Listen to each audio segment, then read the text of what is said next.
I need to sit back. Okay, so this is probably a once-in-a-lifetime opportunity to interview Camden about one of his favorite movies. For those you don't know, Camden's my brother, which is why this may or may not ever happen again. So he's chosen the movie Friday Night Lights. I have a love-hate relationship with this movie. I like the movie, but I get so mad when I watch it because of how just the amount of pressure that these high school kids are put under to perform in a game by their town. And then I think about my town, and of course the kids here are not put under that much pressure, but it's still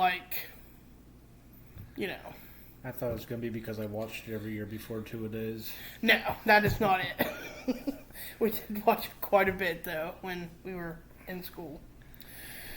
Okay, so you can talk now. Yeah, I not watched a lot of your stuff in full detail, so I didn't know if there was a structure to it, so I kind of structured out the movie. But, yeah, I mean, to what you said, I've read the book twice. The 25th anniversary edition, so you had more of an epilogue in there, as well as the movie countless times.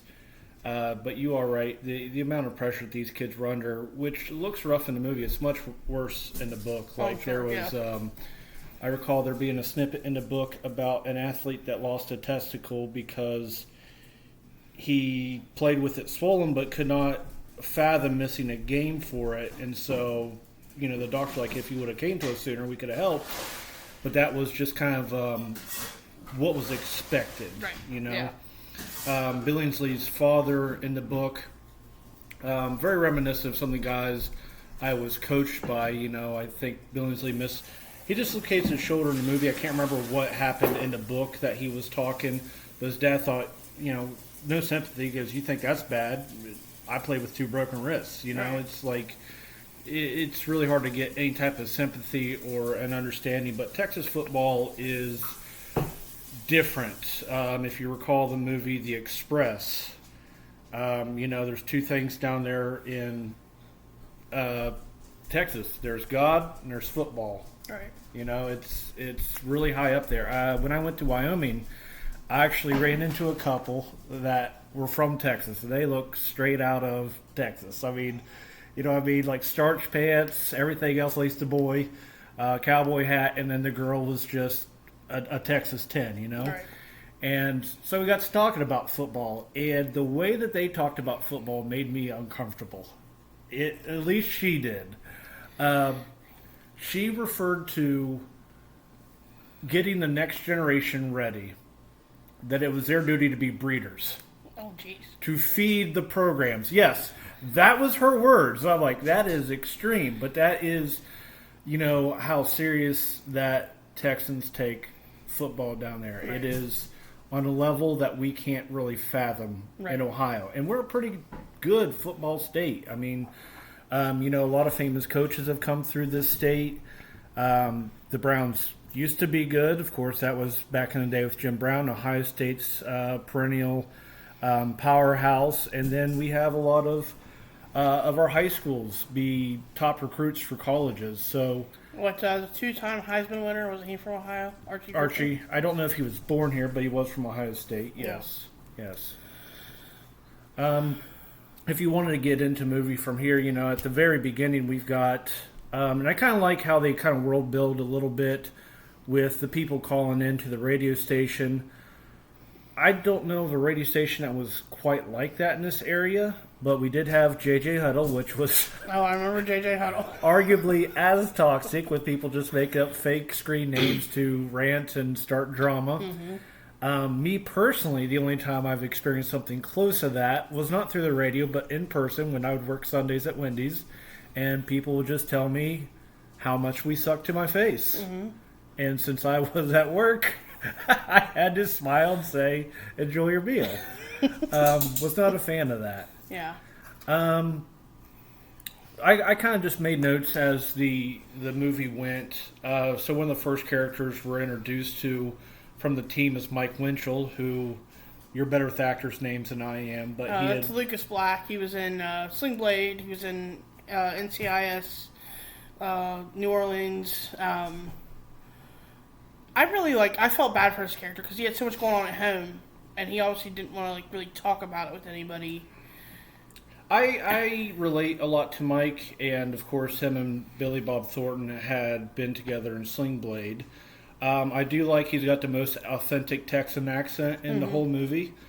But I did like, because there's a lot of things this movie does that's not your cliche sports movie. The quarterback is supposed to be the guy that gets all the girls. He's supposed to be the confident one.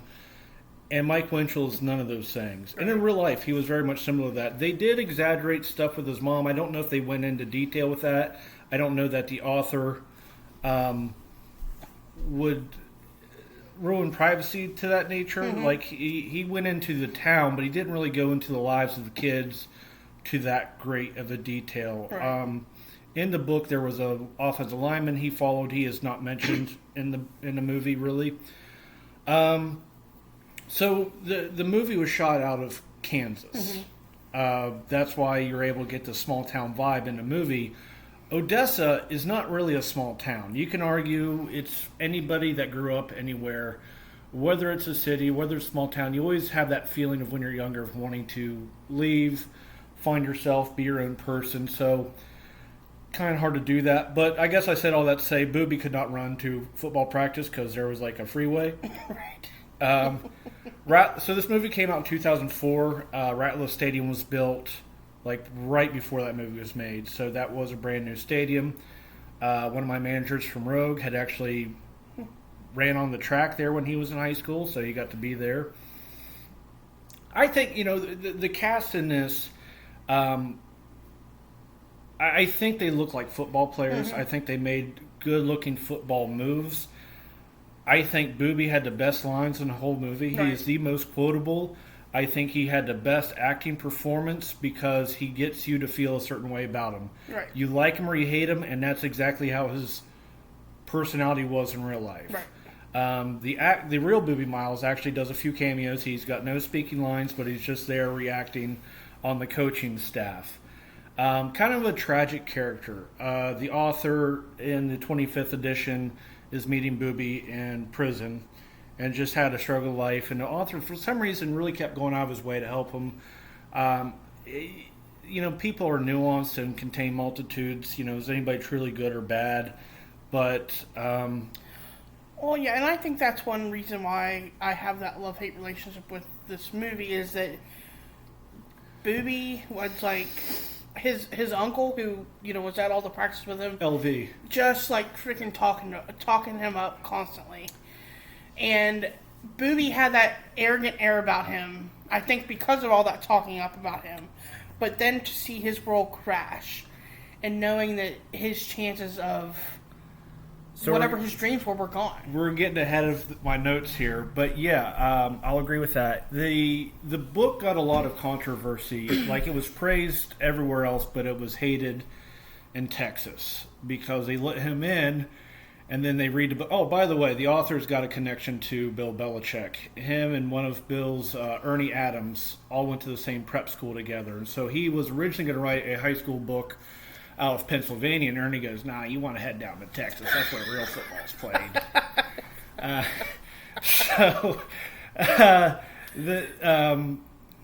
I think it was H.G. Bissinger, I think is the author's name, if I'm recalling from memory. But yeah, so he went into the racism down there. So the reason why LV was because the train tracks divided the white part of town from the black part of town, and Hispanics struggled just as much as well, but obviously LV was black. Mm-hmm. A very accomplished athlete, but never got to get recognition because he played for the black schools and never really got to go up against the more publicized white schools. And so he really kind of brought up Booby to have a chip on his shoulder. And everybody's going to be different. You can raise up a kid to be a certain way with your personality, with your upbringing. But if they've already got a certain type of personality, and it's not just LV, you have to remember what the schools enabled. When they're at that open practice, and the scouts are there and the media's there, which I have an issue with because I don't think coaches, even for a big school, would have that open of a practice. And if there was, the athletes would be media trained because Booby admits to an NCAA violation by saying that football is his only class. But yeah, it wasn't uncommon in the book. It talks about teachers passing kids that weren't ready, but hey, we need them for Friday, so slap on that A.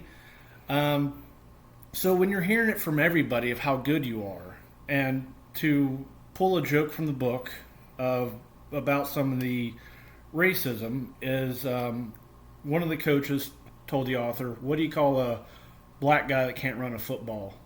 Author said, "I don't know." He goes, "A dumb N-word." And so that's when you get the context of the book along with the movie, you're able to read more in between the lines. But I think LV was just trying to give his nephew the best possible chance to succeed. But like you said, this is reality for thousands of people. It's not just a Booby Miles. There could be a humble one out there. It can be a white family, a Filipino family, whatever.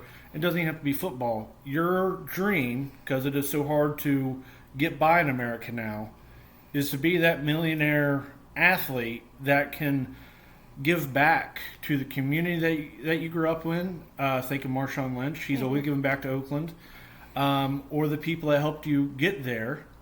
And that's why you see a lot of them struggle to get out of, I guess, a bad crowd because of the loyalty and the community that you have. I kind of feel that way sometimes. There's people in my life that I'm like, I should maybe cut them off, but I've got that loyalty. It's like, well, how often do I see them? I can manage them for a little bit. They help me out through this hard time. But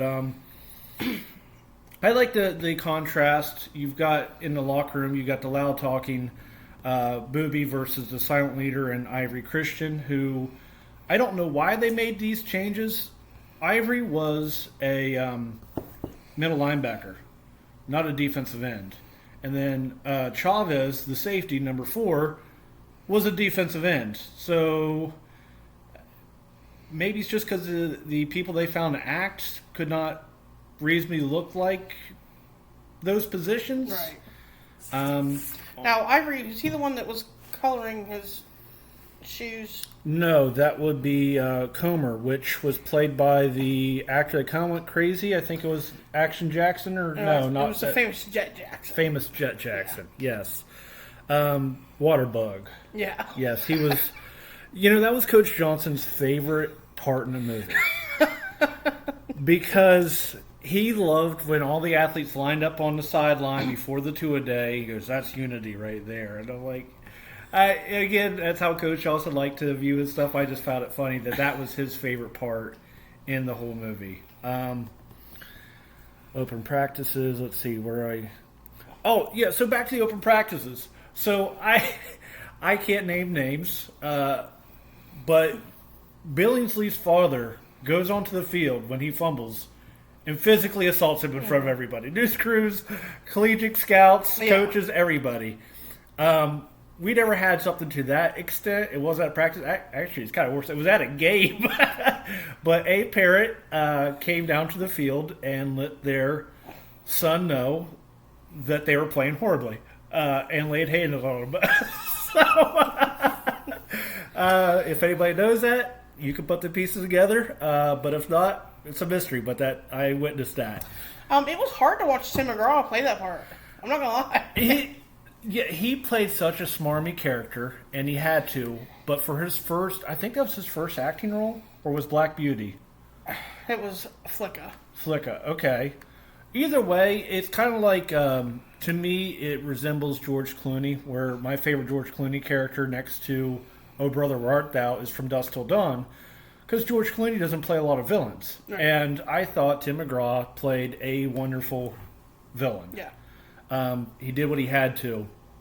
The soundtrack in this, Explosion in the Sky, unheard of band that did this, and very iconic. Their stuff is still used in sports edits and stuff like that. So to find a local band to do the soundtrack to this, along with a few snippets of other people that fit that same vibe to a degree, was really cool.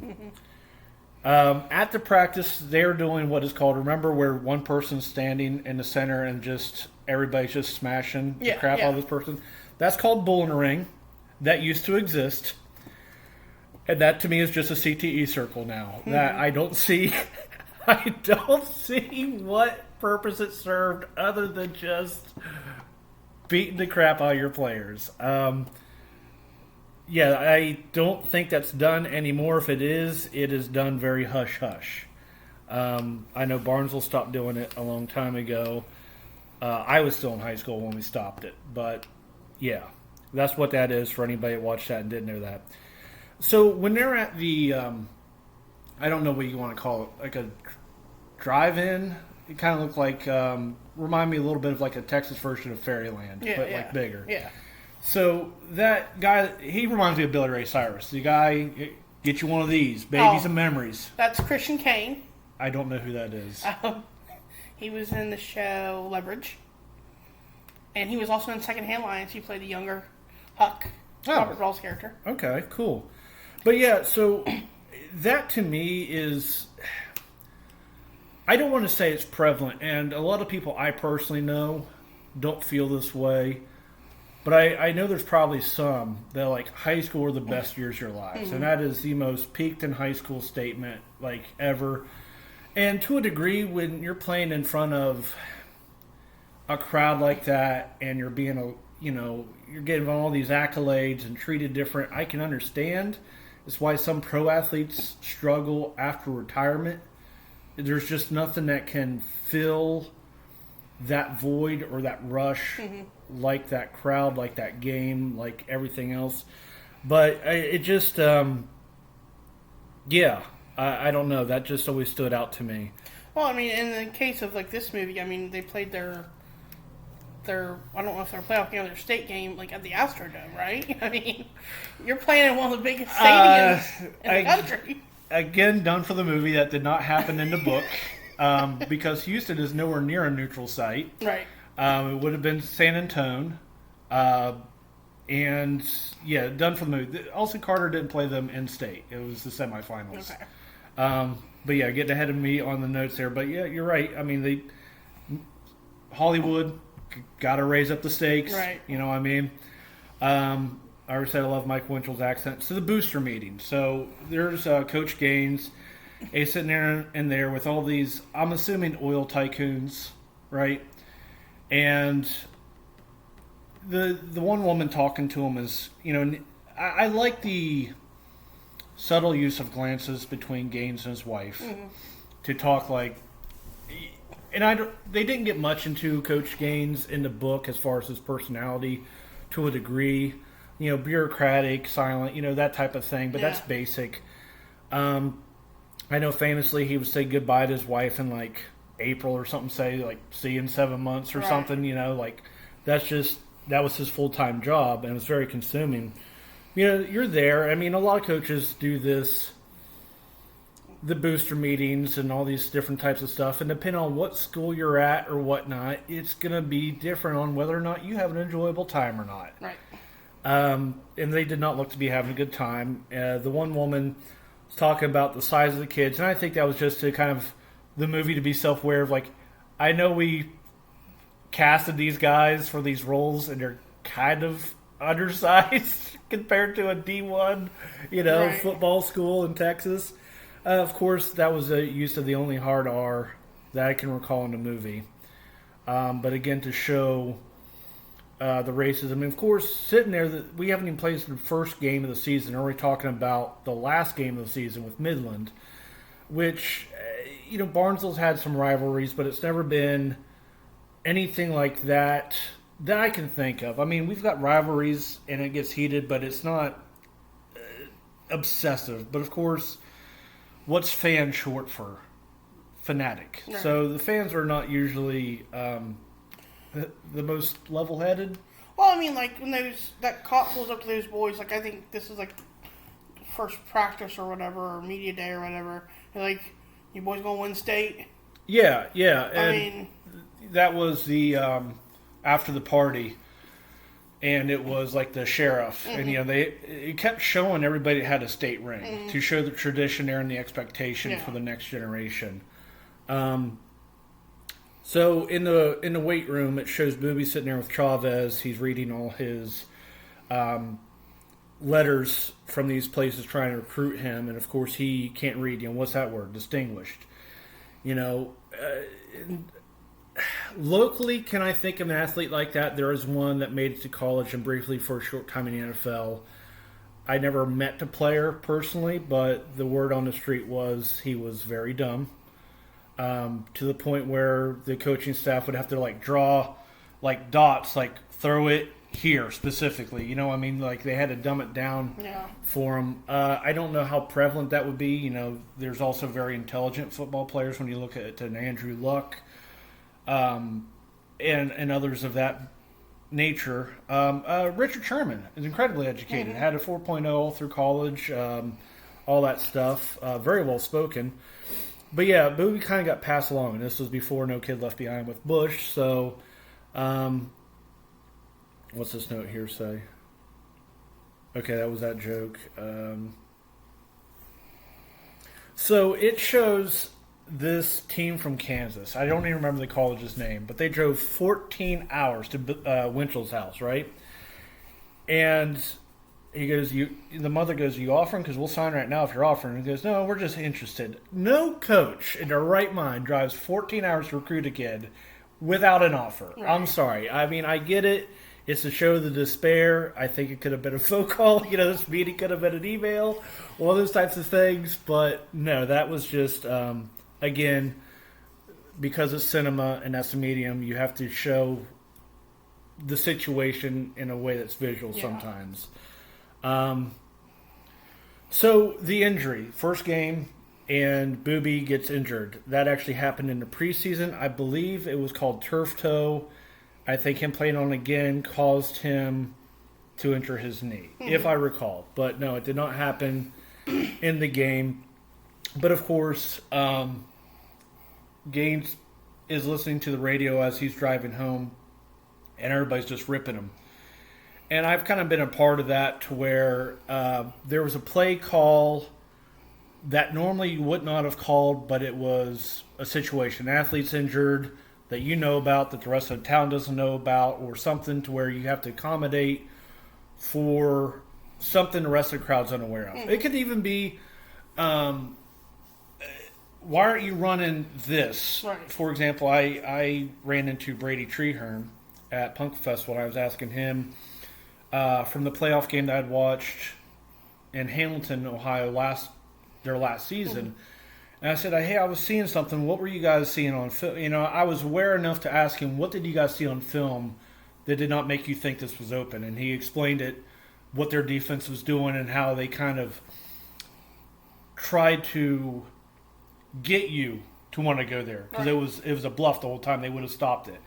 And I said, thank you for educating me. But I remember being in on those game plan meetings and seeing what you think should be there, and it's not. Yeah. Famously, we went up against Magnolia one year, and they had this string bean of a defensive end. We thought, we'll kick him out easy. Dude was an oak. Once he grew his feet into the ground, you're not moving him. And we had all these plays based off that. Dude, you're halfway through the first quarter, you're going to scrap the game plan, That's hard to do. Oh yeah, I think every town's got their armchair coaches or coaches from the bleachers. Oh, who think they know. That's why I struggle to go back and watch Barnesville games. Now, one, I don't know anybody anymore besides the staff. Two, it's the crowd annoys me so much. I can't stand to be around them. It's just you guys just don't know what's going on. I also hate theatrical football, and you see this all the time. Remember the Giants, or not remember the Giants, remember the Titans had people clotheslining people. Right. Maybe that was more common back in that era, but these tackles they would have been broken tackles. It looked cool. People are flying through the air. People are always laying on the ground. It's not realistic, but that's my beef with the football on screen.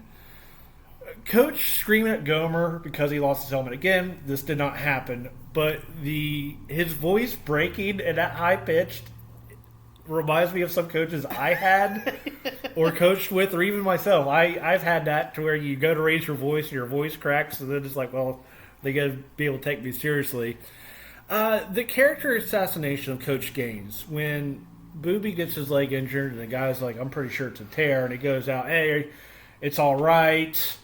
And then meeting with LV and Booby, and you can see on Billy Bob Thornton's face, like, you can tell he's not believing anything they're saying, but he's like, well, all right, I'll throw him out on the field. I don't think, one, again, this is made up, that it didn't really happen, and so it's all the more an assassination of the character. You just don't do that as a coach. Like, the only time I can think of something like that close to happening was because we did not have all the information about the injury. This athlete had a high ankle sprain early in the season, and if you keep playing on it, like, injuries are going to take longer to heal. Well, when he got x-rayed, there was so much swelling that they weren't able to see it fully. So at the end of the season, after he had some time to, not be on it, got re-x-rayed because, I understand it's a high ankle sprain, but this is taking a bit too long to heal. Right. Played the entire season on a broken ankle. Jeez. Wow. That is up there with some of the toughest athletes I've ever coached. Again, it's cool, but it's sad at the same time. Like, that wasn't the coach's fault. Like, we would not have played him if that was the case. But also, again, the toughness is just grit your teeth and go, all right, I guess we're suiting up. Yeah. But yeah, that I don't think that would have happened. So it shows that scene where Booby's like watching these garbage men, kind of collect trash and stuff. This is prior to him going to the locker room. I think that was him seeing his future now.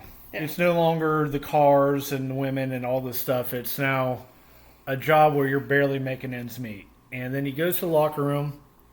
He's grabbing his stuff, and he's being his typical bravado stuff. He got swagger to him when he walks and everything, you know what I mean? And the way he's talking, hands Billingsley his nameplate, says, I'll be worth something someday. As he walks towards his uncle's car, when he gets really close, you see the limp come back. And then he sits in there, and that's where, honestly, he sobs in a way that's realistic. It's the most heartbreaking part of the movie, I think. And if I remember correctly, he's telling his uncle, I was going to buy you a house. And that's what gets me, too, because of what, his uncle trained him up to be in the pros, and he was going to reward his uncle's efforts for his loyalty by getting him a house. Again, something that happens all the time. Mom, I'm going to buy you a house. All these stuff these athletes do. But yeah, I cried like that when I couldn't coach anymore. It's tough. But when it pans out, too, it's, again, really good job on the crying. I can't stress that enough. It sells it. But the camera does a wide shot, right? And so it's the car, and you can hear him crying, and it's just everybody else going about their daily life. That's the worst day in your life for you, and to everybody else, it's just a Tuesday. Yeah. It's like the M. Bison quote from Street Fighter. The day that M. Bison came to your village was the worst day of your life, but for me, it was Tuesday. Right. Yeah.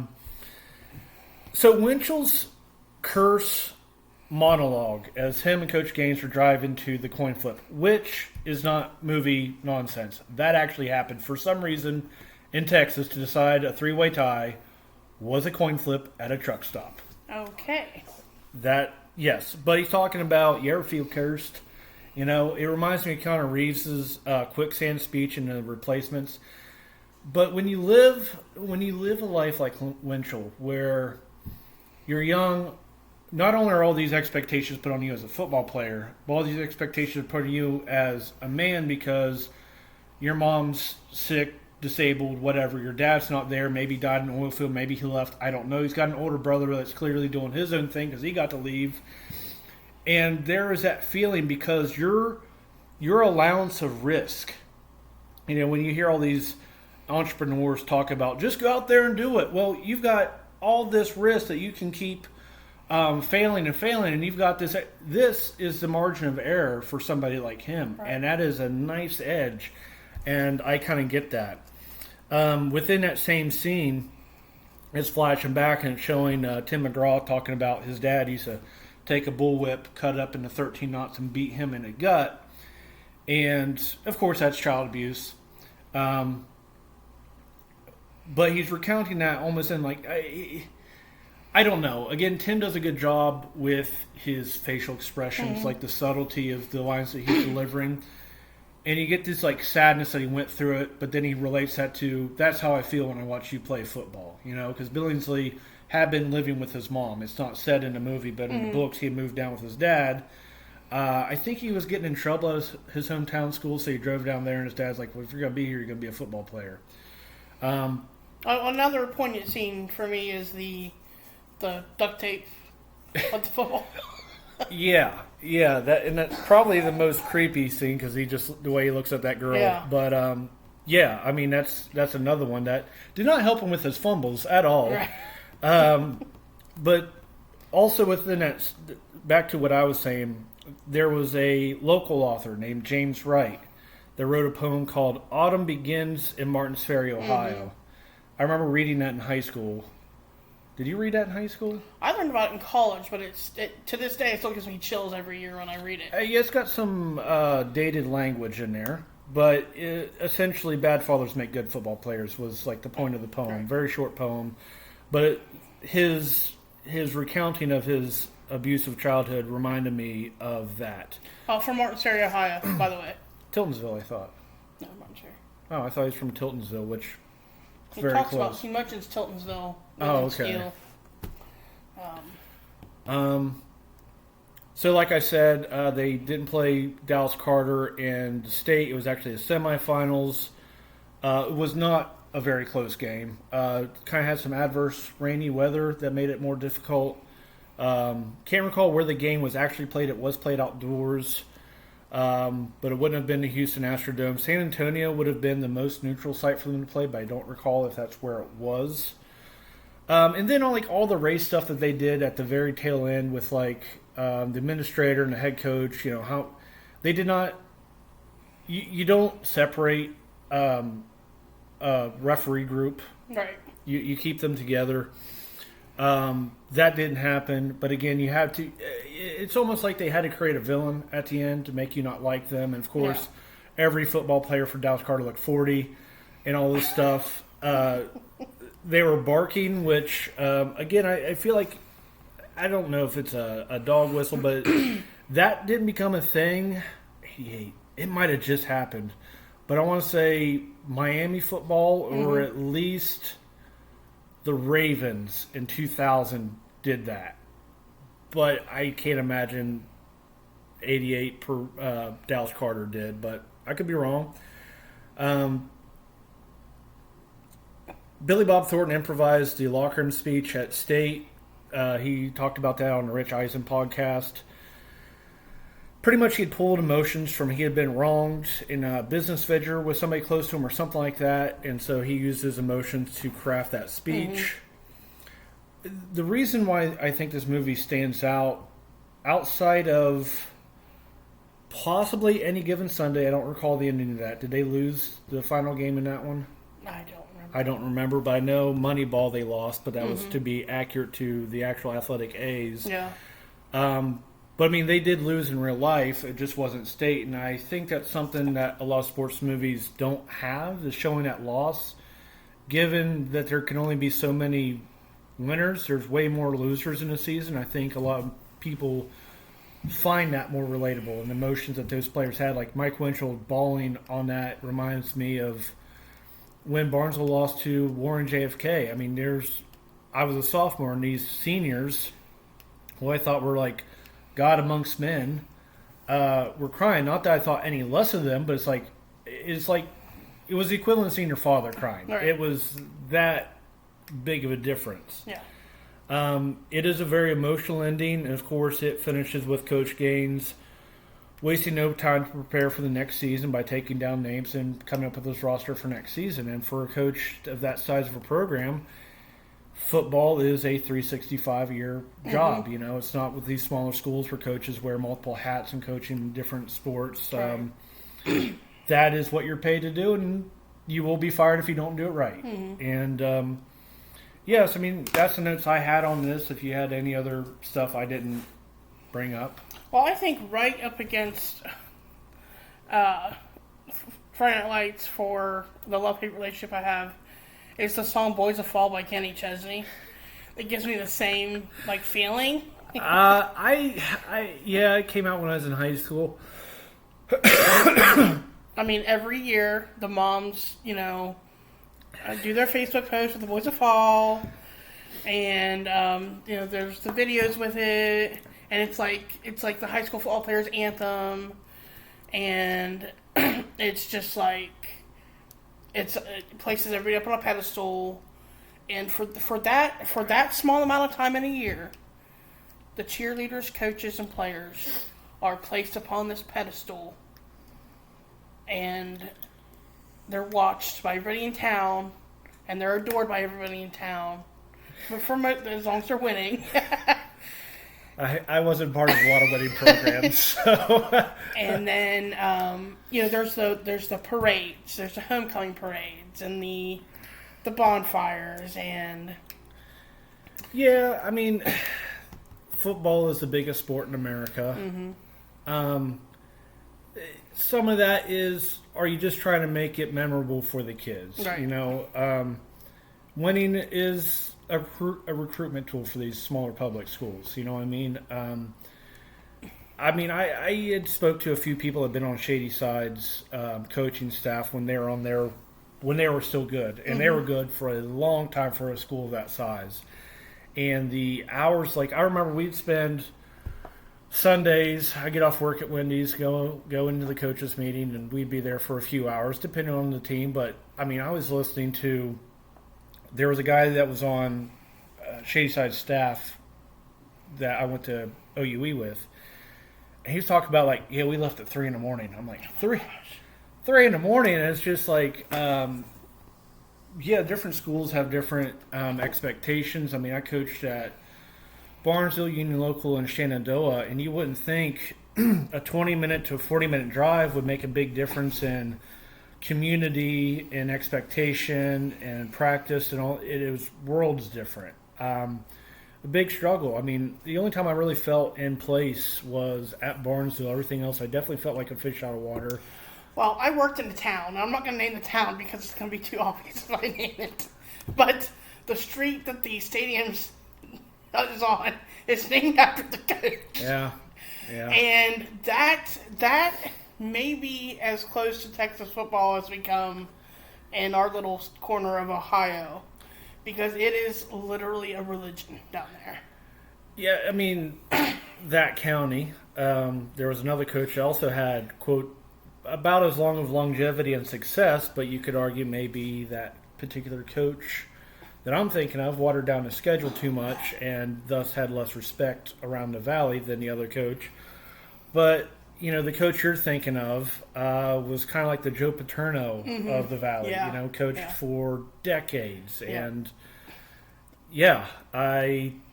I know exactly who you're talking about. I know Luke was not a big fan of his, and we would get fired up every time we play that team. So, and I got to see a bunch of different coaches. I tried to learn from their philosophy and kind of take from this one, take from that one, make it my own, and disregard some other things. And maybe I tried it when I was young, trying to find out your voice and who you are, what your role is, and every year is going to be different. Just when you think you got it figured out, I remember being really cocky my second year of coaching because I had pretty much all juniors on a JV squad. I could have called punt return on defense, and we would have still gotten a stop because we just had that good of athletes in comparison. Yeah. The next year was all freshmen. We were running clock by halftime because we were losing that bad. Yeah. But and then find out how to relate to players. There was a linebacker I coached that you could not speak to him in anything less than scream. Had to be screamed at for him to listen or take coaching. Mm-hmm. And a quarterback I coached that reminds me a lot of Mike Winchell, to where if he messed up, get him on suicide watch and pull him aside. And the reason I related to him is I was the same way. I was cussing myself out more up in my head than what a coach could. Just pull him around, and kind of how Lovie Smith used to coach his players. What did you see there? All right, what should you have done? All right, see, you already know the answer. Just go out there and do it next time. You got this. Right. And I guess that's where my I don't really watch football anymore, but I still like the history of it and the personalities of the leadership, the coaching, the athletes, and how different coaches, handled, the Patriots. Very successful. Right. No fun allowed. Right. You look at John Madden and the Raiders. They had a lot of fun. They won a few championships. Right. You can argue not as successful as Bill, but, and every coach has that. Some are going to be more lax. Some are going to be different. But, it makes it memorable. And, of course, you got some athletes that went on to play in college, and they've got their own stories and whatnot. But, so that's about all the more I've got to say on the movie. If you got anything else, I'm still a fan of it. I don't watch anymore. Like I said, I'm not really in football, so maybe once in a while I'll get a wild hair to watch it. But I've also watched it a lot to where I can quote a lot of the movies. So, yeah. Well, that's all we have to say about that. Bye.